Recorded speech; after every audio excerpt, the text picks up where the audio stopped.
সুপ্রিয় দর্শক, বাংলাদেশ টেলিভিশনের নিয়মিত আয়োজন ফ্যাসিবাদের দিনলিপি অনুষ্ঠানে আপনাদের সবাইকে স্বাগত জানাচ্ছি। আপনাদের সঙ্গে আছে আমি সাইদ খান। আলোচনার জন্য আমার সঙ্গে আছেন বাংলাদেশ জাতীয়তাবাদী শ্রমিক দলের প্রচার সম্পাদক মঞ্জুরুল ইসলাম মঞ্জু, আরটিভির অ্যাসাইনমেন্ট এডিটর মাইদুর রহমান রুবেল। শাসকরা যখন জনগণের মৌলিক অধিকার কেড়ে নেয় তখনই ঘটে গণবিপ্লব। 69, 90 এবং 24-এর অভ্যুত্থান তাই বলে। জার্মানির হিটলার, ইতালির মুসোলিনি, জাপানের হিদেকি তোজো, স্পেনের ফ্রান্সিসকো ফ্রাঙ্কো এবং বাংলাদেশের শেখ মুজিব ও হাসিনা তার প্রকৃষ্ট উদাহরণ। মানবজাতির ক্যালেন্ডারের পাতাকে রক্তাক্ত করা দেশ বিদেশের এই শাসকরা জেনে গেছে অত্যাচারের ফলাফল কী হয়। গবেষণামূলক এই অনুষ্ঠানের মাধ্যমে আমরা বিগত সরকারের যাবতীয় ফ্যাসিবাদীয় স্বৈরাচারী নীতির ধরনকে চিহ্নিত করবার চেষ্টা করছি, খুঁজে বের করবার চেষ্টা করছি নাগরিক অধিকার নিশ্চিতের পথ, যাতে ভবিষ্যতে আর কোনো শাসক নাগরিক স্বাধীনতাকে লঙ্ঘনের সাহস না পায়। দর্শক, আজ 15 ডিসেম্বর 2025। গত 15 বছরে অর্থাৎ শেখ হাসিনার শাসনামলের শুধু এই দিনটিতে কি কি ঘটেছিল অতিথিদের সঙ্গে আলোচনার আগে বিভিন্ন গণমাধ্যম থেকে সংগৃহীত কিছু সংবাদের শিরোনাম দেখে আসি। 2010 এত মুক্তিযোদ্ধা এলেন কোত্থেকে? 2011 আরও 5 জন নিখোঁজ, গুপ্ত হত্যা। 2012 ভয়ঙ্কর হয়ে উঠেছে র্যাব, পুলিশের পাবলিক সোর্স। 2013 নির্বাচন নিয়ে নাটক বন্ধ করুন বিএনপি। 2014 13 মিলিয়ন মার্কিন ডলার পাচার, কাজী তাজুল ও রূপালী ব্যাংকের এমডিকে দুদকে তলব। 2016 ক্ষমতাসীনরা মুক্তিযুদ্ধের বিকৃত ইতিহাস শেখাচ্ছেন ফখরুল। 2017 প্রশ্ন ফাঁসের উৎস ছাপাখানায়, ঢাকা বিশ্ববিদ্যালয়ের খ ইউনিটের প্রশ্ন ফাঁস। 2018 রাজনৈতিক হারিয়ে যান অন্য পেশায়। 2019 বিচার বিভাগের পূর্ণ স্বাধীনতার জন্য আরও অনেক কিছু করতে হবে। 2022 মির্জা ফখরুলের বিরুদ্ধে 10 বছরে 92 মামলা। 2023 7 জানুয়ারি নির্বাচন নয়, বানরের পিঠা ভাগাভাগি হবে মঈন খান। শুরুতে যাচ্ছে মঞ্জুরুল ইসলাম মঞ্জু, আপনার কাছ থেকে শুনতে যাচ্ছি 2011 সালের একটি খবর, আরও 5 জন নিখোঁজ, গুপ্ত হত্যা। একটি জাতীয় দৈনিকের প্রধান খবর ছিল এটি। গুপ্ত হত্যার ধারাবাহিকতায় হাসিনা সরকারের জবাবদিহিতা কতটা ছিল এবং গুপ্ত হত্যাকাণ্ড প্রতিরোধে কোনো স্বাধীন তদন্ত কমিশন ছিল কিনা? আমরা দেখেছি মানবাধিকার কমিশন সহ নানান কমিশন ছিল তখন। বিগত যে সরকারটা ছিল, বিশেষ করে 1/11-এর পরে যে শেখ হাসিনা সরকার যখন গঠন হয়েছিল, গঠনের পরেই একটা বাংলাদেশের ভিতরে একটা রুদ্ধশ্বাস একটা পরিবেশ সৃষ্টি হয়েছিল। এখানে মানুষ দেখতো একরকম, হতো আর এক রকম, ভাবতো একরকম, হয়ে যেত আর এক রকম, চিন্তা করতো একরকম, হতো আর এক রকমের।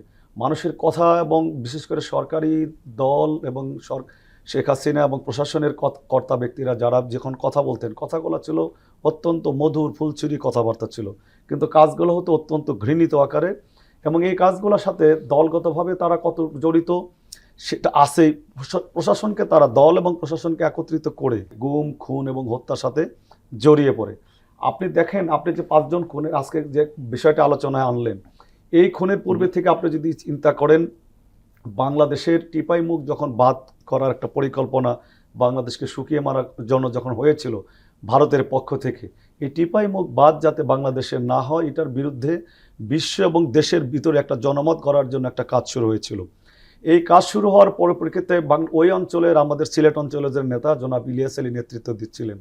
এবং আপনি জানেন, বাংলাদেশের গণমাধ্যমের পক্ষ থেকেও একটা শ্রেণী কিন্তু সরকার এবং ভারতের পক্ষে দালালি করলেও আর একটা শ্রেণী কিন্তু এটার ব্যাপারে অনেক সোচ্চার ছিলেন। এবং সেই সোচ্চার হওয়ার প্রকৃতিতে আপনি দেখবেন যে ইলিয়াস আলী, চৌধুরী আলম এরা গুম হয়ে গেল, এরা লং মার্চ করলো, রোড মার্চ করলো। পক্ষান্তরে আবার দেখবেন সাংবাদিক মাহমুদুর রহমান, আজকের যিনি আমার দেশের সম্পাদক, ওনার নেতৃত্ব কিন্তু ইলিয়াস আলীর নিয়ে সিলেটে কিন্তু একটা রোড মার্চ করেছিলেন এবং রোড শো করেছিলেন বাংলাদেশের মানুষকে এবং ওই অঞ্চলের মানুষকে জাগ্রত করার জন্য, যে ক্ষতিটা হবে এই ক্ষতিটা করার জন্য। মূলত ভারত বিরোধী একটা অবস্থান এবং সরকার বিরোধী একটা অবস্থানের জন্যই বাংলাদেশে এই কাজগুলো, কিলিং মানে গুপ্ত যে কিলিং মিশনগুলো শুরু হলো। এবং সেটার পরিপ্রেক্ষিতে দেখা গেল কি, যে নিরীহ শ্রেণী যে শ্রেণীর মানুষগুলো আছে, এই শ্রেণীগুলোকে এক ধরনের ভয়ভীতি দেখানো হলো, আর লিডিং পার্সন যারা ছিল তাদেরকে সরাসরি কিলিংয়ের সাথে কিংবা মানে গুমের সাথে জড়িয়ে দেওয়া হলো। আপনি জানবেন যে বাংলাদেশের প্রথম যখন শেখ হাসিনা যখন ক্ষমতায় ছিলেন ওই আমলে 2008 সালের যে একটা পাতানো এবং নির্বাচন যেটা ছিল সেই নির্বাচনটা একটা সাজানো নির্বাচন, সেই নির্বাচনে ক্ষমতা আসার পরেই কিন্তু উনি ওনার ক্ষমতাকে পাকাপোক্ত করার জন্যই ভিন্ন মত ভিন্ন পথের মানুষগুলা, এবং এই ক্ষেত্রে কিন্তু শুধু রাজনীতিবিদ নয়, সেক্ষেত্রে সাংবাদিক, বুদ্ধিজীবী, শিক্ষক, ডাক্তার, যারাই যে প্রেসার থাকুক না কেন, ইভেন কি নিরীহ দিনমজুর যারা রাস্তায় রিক্সা যারা চালিয়েছেন তাদেরকেও তারা কিন্তু বিভিন্ন হয়রানি করেছেন। কারণ রিক্সায় উঠে কিন্তু বিভিন্ন শ্রেণীর মানুষ যখন রিক্সায় উঠতো তাদের সাথে রিক্সাওয়ালা কিন্তু স্বাধীনভাবে কথোপকথন যখন বলতেন তখন রিক্সাওয়ালারা দেখা যেত কি যে অনেক সচেতনভাবে অনেক কথাগুলো বলে ফেলতেন। তাকেও কিন্তু দেখা যায় যে কখনো কখনো তার গ্যারেজে গিয়ে তার উপরে আক্রমণ করা হয়েছে, ম্যাচগুলোতে আক্রমণ করা হয়েছে। তা আমি আপনাকে শুধু এই কথাটাই বলবো যে যে ঘটনার আমরা এখানে কথাগুলো বলতেছিলাম আর কি, ওই সময় কিন্তু এই সমস্ত খুন এবং গুপ্ত হত্যার সাথে যারা জড়িত বা এটা যাতে না হয় এইটার ব্যাপারে কিন্তু একটা মানবাধিকার কমিশন কিন্তু বাংলাদেশে আছে এবং একটা কমিশন আছে। এই কমিশনের ভদ্রলোকে আপনি দেখেছেন যে উনি কিন্তু টিভির পর্দায় এসে কান্নাকাটি করছেন পর্যন্ত। কিন্তু দুর্ভাগ্যজনক হলো সত্য, কখনোই শেখ হাসিনার এই কাজটাকে কিন্তু কখনোই উনি অবৈধ বলেন নাই, খারাপ বলেন নাই। উনি বলতেন এগুলো মনে হওয়া ঠিক নেই বলে উনি কান্নাকাটি করতেন, নাটক করে সরকারের কাজকে আবার প্রকারান্তরে ঘুরিয়ে ফিরিয়ে দেখা যাবে যে একবার সমর্থনও করে গেছেন। এই যে শ্রেণী, অর্থাৎ প্রত্যেকটা শ্রেণীর সৃষ্টি হয়েছিল সরকারকে সাপোর্ট দেওয়ার জন্য। সরকার যে খারাপ কাজ করছে সেটার সাপোর্টও দিচ্ছে, ভালো কাজ করছে কিনা আল্লাহ পাকে ভালো জানেন।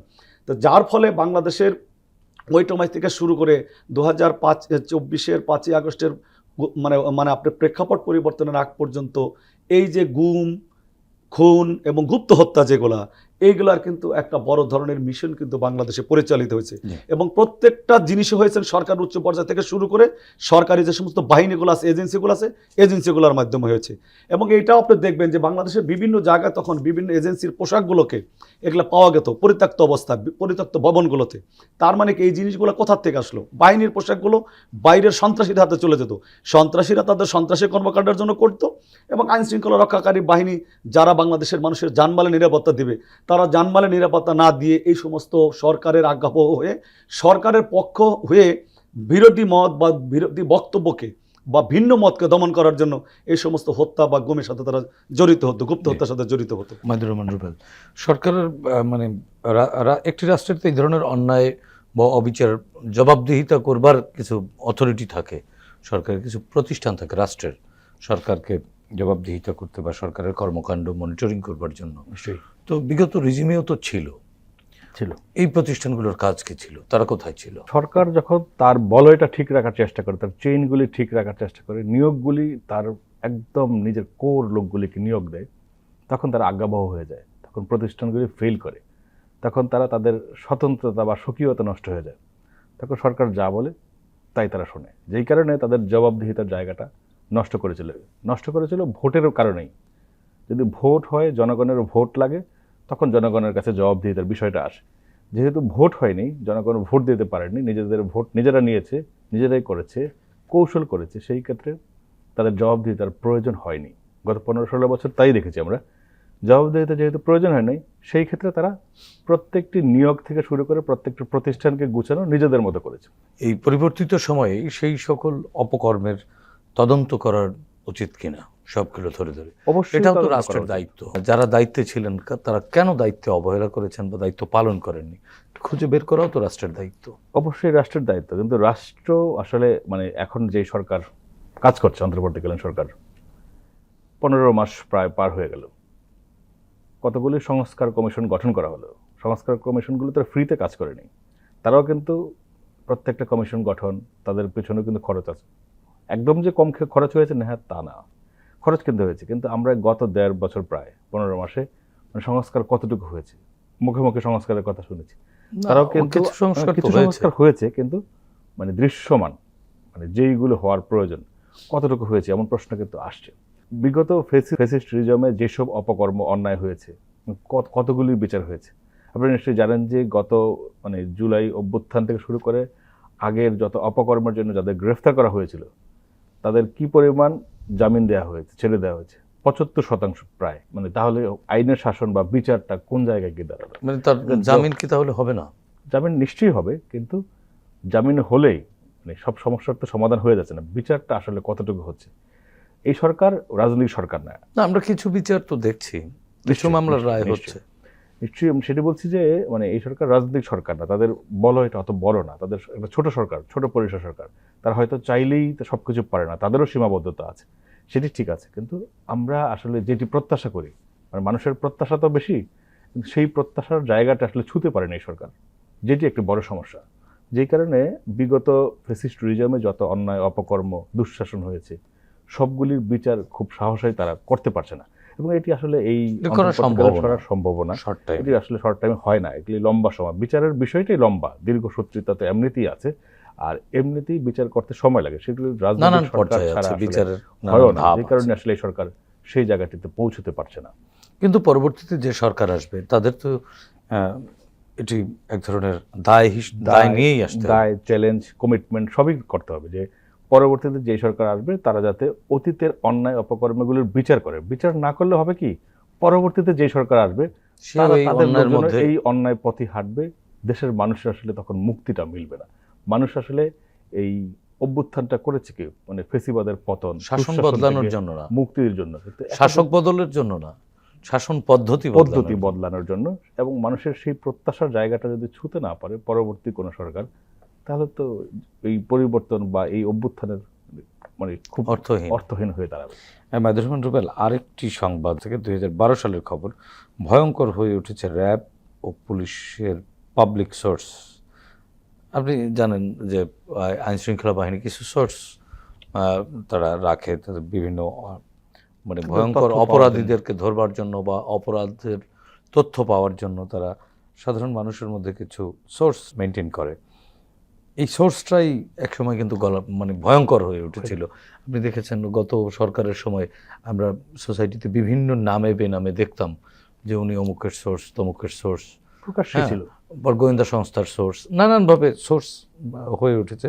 এবং এই সোর্সটাই একসময় গুম, সঙ্গদোষে লোহা ভাসে। কি কারণে বলে, মানে সঙ্গদোষে চুম্বকের সাথে থাকলে লোহাটাও চুম্বকের মতো হয়ে যায়। সোর্সটা এত বেশি ক্ষমতাশীল হয়ে যেত যে সে নিজেকেই আসলে র্যাব বা পুলিশ পরিচয় দিত। এবং এই সোর্সরা প্রত্যেকটি এলাকায়, আপনি দেখেছেন নিশ্চয়ই আমাদের এলাকাগুলোতেও, মানে তারা বিভিন্ন মাদকের যে আখড়াগুলি সেগুলো নিয়ন্ত্রণ করতো, বা অপরাধের যে চক্রগুলি সেগুলো তারা নিয়ন্ত্রণ করতো। সোর্স যদি আমাকে টাকা না দাও আমি কিন্তু কালকে ধরাই নিয়ে যাব, এরকম হুমকিও দিতে দেখেছি আমরা, এরকম অনেক কিছু ভিডিও আমরা দেখেছি পরবর্তীতে। এবং তাই হতো, কিন্তু যদি তাদের কথা, সোর্সদের কথা না শুনে কোনো চক্র চলতো, তাদের পরদিন র্যাব দিয়ে, পুলিশ দিয়ে ধরিয়ে নিয়ে যেত। এবং এরপরে দু একটা যে এই ক্রসফায়ার হয়নি তা না, বিচার বিহিত হত্যাকাণ্ডও ঘটছে এই ঘটনার পর।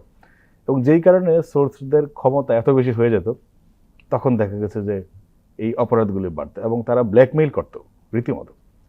এবং আমরা তো দেখেছি যে আপনার যদি বিরোধী মত হতো, ভিন্ন মত হতো, সেগুলো শুধু নয়, যদি কেউ ব্যবসাও করতো তাকে যদি তাদের মাসোয়ারা দেওয়া বা তাদের প্রত্যাশিত অংশটা না দেওয়া হতো, তুলে নিয়ে যেত, জিম্মি করতো, গুম করে ফেলতো।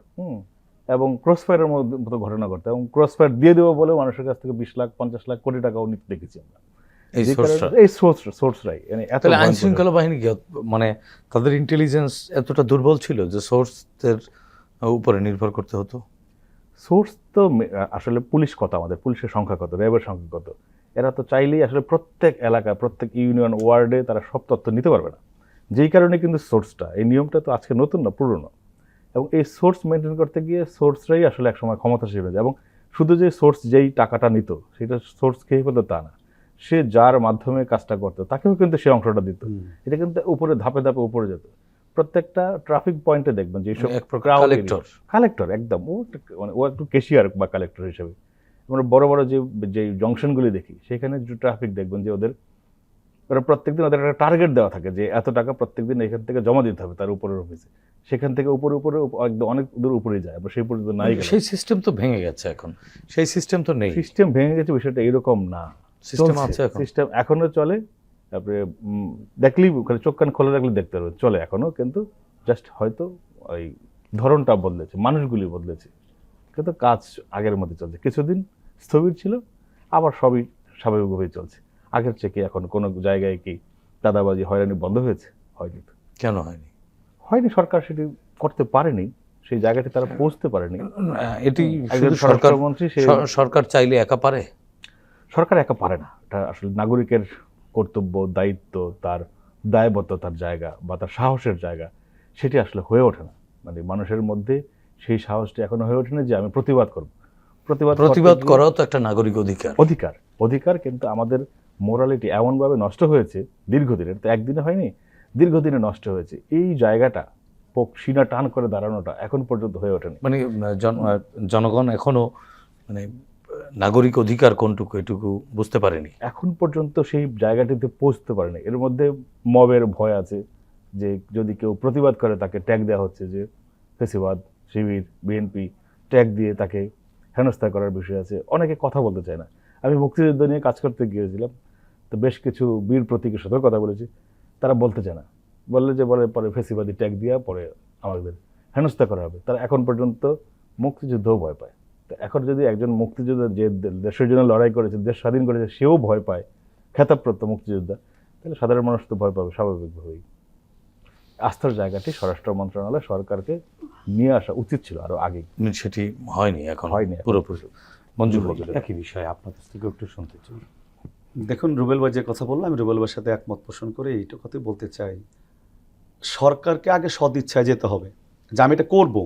সরকার যদি সরকারের পক্ষ থেকে বা সরকারের যে সমস্ত উইংগুলো আছে এগুলো থেকে যদি সাধারণ জনগণের মাঝে যদি তার মেসেজগুলোকে সঠিকভাবে থ্রো করতে পারে, তাহলে সাধারণ জনগণ কিন্তু ভাববে। সাধারণ জনগণ কিন্তু একটা যদি দেখবেন যে উপরের দিকে তাকিয়ে থাকে, কী চায়, রাষ্ট্রের উপরে বা রাষ্ট্রের মাথায় যদি পচন ধরে, তাহলে তো আপনি নিচের দিকে কিছু করতে পারবেন না।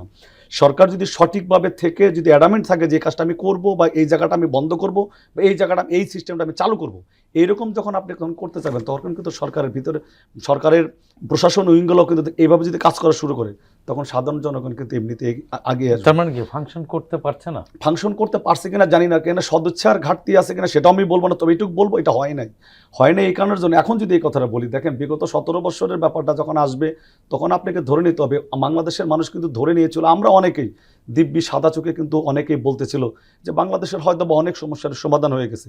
আপনি দেখবেন 5ই আগস্ট শেখ হাসিনার পতনের পরে বিভিন্ন শ্রেণী পেশার মানুষের দাবিগুলো নিয়ে যেভাবে রাজপথে সোচ্চার হলো, তখন আমরা দেখা গেল যে মানুষের যে অনেক মৌলিক দাবি যেগুলো ছিল, সেই দাবিগুলো কিন্তু বিগত সরকার পূরণ করে না, যার ফলে সমস্ত মানুষগুলো রিক্সা মানে রাস্তায় নেমে আসছে। শিক্ষক থেকে শুরু করে বুদ্ধিজীবী, পেশাজীবী, সাংবাদিক, ডাক্তার, ইঞ্জিনিয়ার, ছাত্র, কেউ বাদ নেই, সকল কিন্তু রাস্তায় তার দাবি আদায়ের জন্য। সরকারি কর্মচারী যারা আছে তারাও কিন্তু আজকের নির্দিষ্ট সময়ের পরে যে পে স্কেল, সেই পে স্কেল 10 বছর যাবৎ পাচ্ছে না, তারা কিন্তু তাদের নিজস্ব পে স্কেলের জন্য আজকে রাস্তায় নামছে। বিগত দিনে আমরা দেখেছি যে সমস্ত পে স্কেলের বাইরে যে সমস্ত শিল্প প্রতিষ্ঠানগুলো আছে, বিশেষ করে গার্মেন্টস সহ অন্যান্য প্রতিষ্ঠানে, তাদের মজুরি বৃদ্ধির জন্য একটা কিন্তু নিয়ম আছে, কমিশন আছে, মজুরি কমিশন, তার মাধ্যমে বেতন বৃদ্ধি পায়। সেটা কিন্তু হয় নাই, না হয়ে হইলো কি, এরা কিন্তু রাস্তায় নামছিল। রাস্তায় নামার পরে জ্বালাও পোড়াও অবরোধের মতো একটা সহিংস আন্দোলন কিন্তু রূপ নিয়েছিল। এখানে আপনি জানবেন মনে হয়, আঞ্জওয়ারা, রাসেল হাওয়াদার, ইমরান, জালাল উদ্দিন, এই 4 জন গার্মেন্টস শ্রমিক কিন্তু বেতন বৃদ্ধির আন্দোলনের জন্য গুলিতে নিহত হয়েছিল। তো সুতরাং ওইটা একটা সময় ছিল যে ওইটা হয়েছে, কিন্তু ওই সময় কিন্তু এটা একটা সমাধান দেখা গেল, আমরা খালি চোখে দেখলাম যে সমাধান হয়েছে। এখন আমরা কি দেখতে পাই, দেখছেন গত শুক্রবার এবং শনিবার সরকারি কর্মচারীরা বেতন বৃদ্ধির জন্য কিন্তু ঢাকাতে আন্দোলন করেছে। তদ্রূপ বাংলাদেশের প্রত্যেকটা শ্রেণী, আপনি ঢাকাতে আপনি যাবেন, আপনি একটা দেখেন প্যাডেল চালিত যে রিক্সাগুলো, এগুলা কিন্তু প্রায় বন্ধ হওয়ার পথে। এখন আপনি বলতেছেন যে সব ব্যাটারি চালিত রিক্সা বা অটো রিক্সা, আপনি সরকার থেকে বলতেছে, পুলিশ প্রশাসন থেকে বলতেছে এগুলোর অনুমতি নেই। তো অনুমতি নেই, রাস্তায় বেরোলো কেমনি, হাজার হাজার না লাখ লাখ রিক্সা, তার মানে এগুলো কিন্তু হয়ে যাচ্ছে। তার মানে আপনাকে দেখতে হবে এই যে রিক্সাটা, ব্যাটারি চালিত রিক্সা বা অটো রিক্সাগুলো রাস্তায় যখন আসলো, এটা কে আনলো? একটা শ্রেণী তো আনছে, একটা গোষ্ঠী তো আনছে, একটা ডিলার তো ছাড়ছে এটা, তাহলে এই ডিলারশিপ কে দিল? এটা কি সম্পূর্ণ অবৈধ? এই জন্য যে কথাটা বলতেছিলাম, আপনাকে ঠিক করতে হবে রাষ্ট্রের সর্বোচ্চ জায়গা থেকে, প্রশাসনের সর্বোচ্চ জায়গা থেকে আগে মনস্থির করতে হবে যে এই আমরা করতে চাই, এটা আমরা করবো, জনগণকে ওইভাবে মেসেজ দেবে। জনগণও যখন বুঝবে যে এই জিনিসটা সরকার চায়, এটা আমাদের জন্য চায়, ভালোর জন্য চায়, তখন তারাও দেখবেন মানে সাহায্যের জন্য, সহযোগিতার জন্য এগিয়ে আসবে। আজকে যে কথাটা বারবার ঘুরে আসতেছে যে বাংলাদেশের সব শ্রেণী পেশার মানুষ, অর্থাৎ কোনো শ্রেণী পেশার মানুষই কিন্তু আমাদের প্রতি, সরকারের প্রতি 100% সন্তুষ্ট হতে পারতেছে না, বা সরকারও এদের সবাইকে সন্তুষ্ট করতে পারতেছে না। কারণ বিগত সময়গুলোতে আসলে এই ব্যাপারগুলো নিয়ে ভাবা হয় নাই। একটা পক্ষীয় যখন একটা সরকার ব্যবস্থা থাকে, তখন এই অবস্থাগুলোর সৃষ্টি হয়। ভিন্ন মত দমনের নাম করে এখন তো একপাক্ষিক সরকার নেই, এখন একপাক্ষিক না করলে কিন্তু এই একপাক্ষিক সরকার নাই, কিন্তু যে সরকারটা এখন ক্ষমতা আসছে সে কয়জনের চাহিদা মেটাবে? মূলত এটাও কিন্তু আপনাকে স্বীকার করতে হবে। তার দায়িত্ব, এই সরকারের দায়িত্ব। হ্যাঁ, এই জায়গায় সরকার ভুলটা করছে। আমার ব্যক্তিগত মত, সরকার যখন এই সমস্ত চাহিদাগুলোকে পূরণের জন্য দায়িত্ব যখন নিতে চাইছিল, তখনই তারা ভুলটা করছিল। উচিত ছিল 24-এর গণ আন্দোলনের স্পিডকে ধারণ করে বাংলাদেশের 3টা মৌলিক যে জিনিসগুলো আছে সংস্কারের ব্যাপারটা, এটা হলো ভোটের যে সংস্কারটা, কালচার, রাজনীতিবিদদের যে যে কালচারটা 5 বছর পর পর যে নির্বাচন কিসের উপরে কেন হবে কি করবে, এই জায়গাটায় গিয়ে যদি একটা সুষ্ঠু নির্বাচন কমিশন গঠন করে বাংলাদেশকে একটি গণতান্ত্রিক ধারায় যদি ফেরত নেওয়ার জন্য একটা প্রক্রিয়া শুরু করতো, এবং সর্বশেষ যেটা হলো 2005-এর পরে পুলিশ প্রশাসন, সিভিল প্রশাসন, সামরিক প্রশাসন যেভাবে ভেঙে পড়েছিল, এই ভেঙে পড়া প্রশাসনগুলোকে যদি খালি শুধু সঠিক পথে টেকে নেওয়ার জন্য সরকার যদি মৌলিক 4-5টার দিকে যদি এগোতো, তাহলে কিন্তু সরকার অবশ্যই ভালো করতো। সব দিকে হাত দিয়ে সরকার কিন্তু একটা লেজে গেবড়া অবস্থায় পড়েছে। আপনি দেখবেন যে বিভিন্ন সংস্কার কমিশনের নামে কয়েকটা কমিশন গঠন করা হয়েছে, অনেক কমিশন এখন পর্যন্ত রিপোর্টে জমা দিতে পারে নাই। এই যে ভাই রুবেল ভাই তো বললেন, সেই কমিশনের কিন্তু তাদের জন্য কিন্তু সরকারের পক্ষ থেকে বরাদ্দ আছে, তাদের জন্য বেতন ভাতা থেকে শুরু করে বিভিন্ন সুযোগ সুবিধা দেওয়া হয়েছে, কিন্তু অনেক কাজ তারা করতে পারেনি। কোনো কমিশন আবার এমন সব রিপোর্ট পেশ করেছেন যেটা আমাদের সমাজের, বাংলাদেশের প্রেক্ষাপটে মানুষের আর্থ সামাজিক অবস্থা, সামাজিক ধর্মীয় অবস্থার পরিপ্রেক্ষিতে বিপরীতমুখী একটা রিপোর্ট দিয়ে একটা সামাজিক অস্থিরতা বা মানুষের ভিতরে একটা বিভিন্ন রকমের ধর্মীয় অস্থিরতা সৃষ্টির জন্য কিন্তু কেউ দায়ী হওয়ার এরকম অবস্থা কিন্তু সৃষ্টি হয়েছিল। যাই হোক, এগুলো আস্তে আস্তে আমরা প্রশমন করার চেষ্টা করছি। শ্রম সংস্কার কমিশন থেকে শ্রমজীবী 18 কোটি মানুষ, 12 কোটি ভোটার, 7 কোটি 35 লক্ষ হলো শ্রমিক। তো এই যে বিশাল শ্রমিক মানে শ্রম গোষ্ঠী যেটা আছে আর কি মানুষ, এই গোষ্ঠীকে একটা ফ্রেমের মধ্যে নেওয়ার জন্য বা এই গোষ্ঠীকে কল্যাণের জন্য একটা শ্রম সংস্কার কমিশন থেকে রিপোর্টও দেওয়া হয়েছে, এটা সরকারও জানে। কিন্তু অন্যান্য যে সমস্ত কমিশনগুলো আছে দেখবেন কিছুদিন আগেও সমস্ত কমিশনের নেতৃবৃন্দদেরকে নিয়ে সরকার কিন্তু বৈঠক করেছে কিভাবে এই কমিশনের রিপোর্টগুলোকে বাস্তবায়ন করা যায় বা কিভাবে উদ্যোগ নিলে আরও ভালো পদে নেওয়া যায়। শ্রম সংস্কার কমিশনের চেয়ারম্যান বা তাদেরকে ওইখানে ডাকা হয় নাই। বৈষম্য যেগুলো ছিল, বৈষম্য কিন্তু এখনও রয়ে গেছে। এখন কোথায় কিভাবে হবে সেটা সরকারকে নির্ধারণ করতে হবে। মাইদুর রহমান রুবেল, আপনার কাছ থেকে একটা সংবাদের একটু বিশ্লেষণ শুনতে চাই। 2016 সালের খবর, ক্ষমতাসীনরা মুক্তিযুদ্ধের বিকৃত ইতিহাস শেখাচ্ছে। এত বছর পরেও কেন সঠিক ইতিহাস আমরা পেলাম না, জাতিকে শেখানো হলো না, বা এই বিকৃত ইতিহাস শেখাবার সুযোগটি কারা তৈরি করে দিচ্ছে? আমরা যদি 24 আর 71-এর হিসাবটা মিলিয়ে নেই, যে 24-এ আসলে কারা বিপ্লব করেছে, সব মানুষ নেমে গিয়েছিল, ছাত্র, শিক্ষক, জনতা, শ্রমিক, মজুর, সবাই তো নেমেছিল। 71-এও তাই, এটার নামই তো গণ অভ্যুত্থান, মুক্তিযুদ্ধ। এই অভ্যুত্থানটা যে দেশের ভিতরে সরকারকে পতন, ফেসিবাদকে পতন। 71-এ ছিল আমরা আমাদের যারা নিপীড়ন করতো, নিষ্পেষণ করতো পাকিস্তানিদের বিরুদ্ধে। তখন কি মানে কোনো একটা শ্রেণী যুদ্ধ করেছিল? তা কিন্তু না। মানে সেইখানে রাজনীতিবিদ বহু বলেন, শিক্ষক, ছাত্র, কৃষক, শ্রমিক সবাই কিন্তু যুদ্ধ করেছিল। যুদ্ধটা ছিল সবার, দেশের জন্য, একটা দেশ বানাবো, গণযুদ্ধ। কিন্তু এই যুদ্ধটাকে পুঁজি করেছিল একটা রাজনৈতিক দল, নিশ্চয় মনে আছে আওয়ামী লীগ। তাদের যে ইতিহাস, ঐতিহ্য, তাদের একটা প্রাচীন রাজনৈতিক দল, তারাই শুধু বলতো যে মুক্তিযুদ্ধ একমাত্র করেছিল, শেখ মুজিবুর রহমানের নেতৃত্বে মুক্তিযুদ্ধ হয়েছে। কিন্তু আসলে কি শেখ মুজিবুর রহমানের মুক্তিযুদ্ধে কোনো অবদান আছে কিনা আমি জানি না, এমন প্রশ্ন কিন্তু আছে। মুক্তিযুদ্ধ শুরুর আগেই তিনি গ্রেফতার হয়েছেন পাকিস্তানের সেনাবাহিনীর হাতে, পাকিস্তান চলে গেলেন।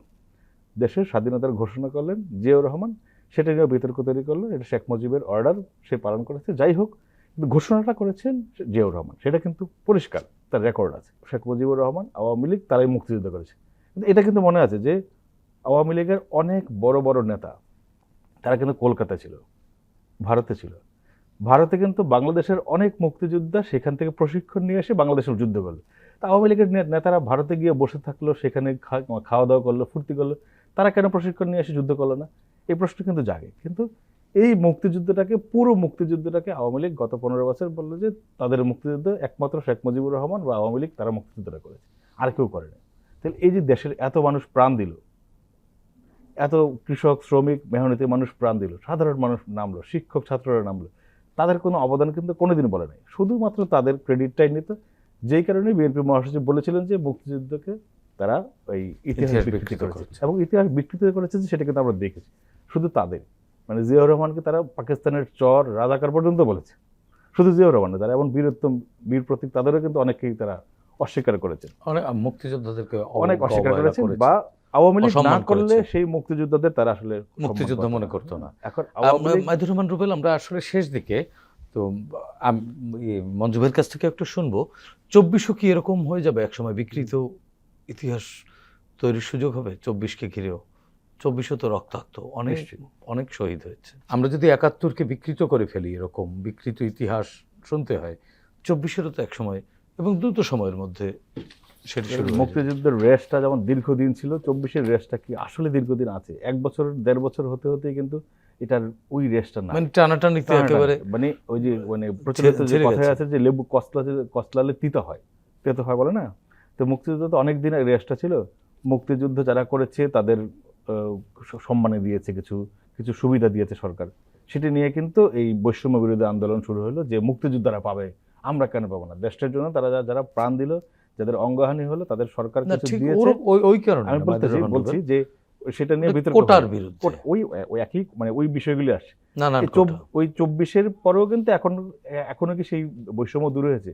এখনো কিন্তু সেই কোটার বিষয়টি আসছে যে এখন 24 কোটা 24-এ ঢুকেছে। যারা, হ্যাঁ, তাহলে আন্দোলন দরকার ছিল কি? আমি ওই প্রসঙ্গটা আসছে, এটা যৌক্তিক বিষয়। এবং এই যারা, আমি তাদের দিতে মানা করছি না, যে যারা প্রাণ দিয়েছে তাদের নিশ্চয়ই সরকার ক্ষতিপূরণ দিবে, সেই মানসিকতা ফেরত দেওয়া সম্ভব না, এটা অপরিণীয় ক্ষতি, তাদের ক্ষতিপূরণ দেবে। তবে এই কোটা পদ্ধতি বা এই প্রথা বিলুপ হওয়া দরকার। আমি একজন মুক্তিযোদ্ধার সন্তান হয়ে আমার পরিবারের 4 জন, আমরা 4 ভাই বোনের কেউ কিন্তু কোটায় চাকরি নেইনি, এমন অনেকেই আছে। ভিন্ন মতের কারণে, আওয়ামী লীগ ভিন্ন মতের কারণে আমাদের সেই সুযোগটা হয়নি। যাই হোক, আমি অ্যাপ্লাইও করিনি, জানি যে পাবো না, এই কারণে আমি করিনি। এখন আওয়ামী লীগ না করলে আসলে কোটাও দিত না, 1।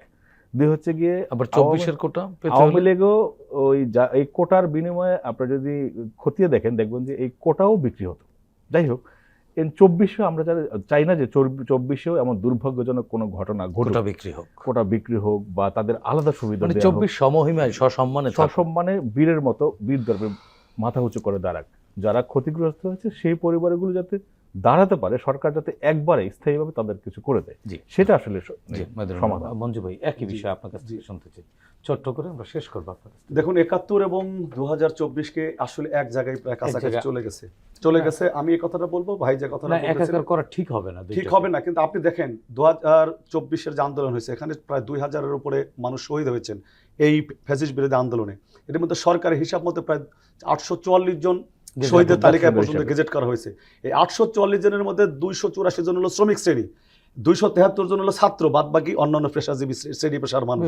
আমি বলতে চাই 284 জন শ্রমিকের মেহনতি মানুষের রক্তের বিনিময়ে যে ফ্যাসিস্টের যে উৎখাত যেটা ঘটলো, এর পরবর্তীতে যে সরকার আসলো, সরকারের হিচ্ছা কিন্তু ছাত্রদের পক্ষ থেকে নিয়ে নেওয়া হয়েছে, শ্রমিক শ্রেণীকে কোনো অন্তর্ভুক্ত করা হয় নাই।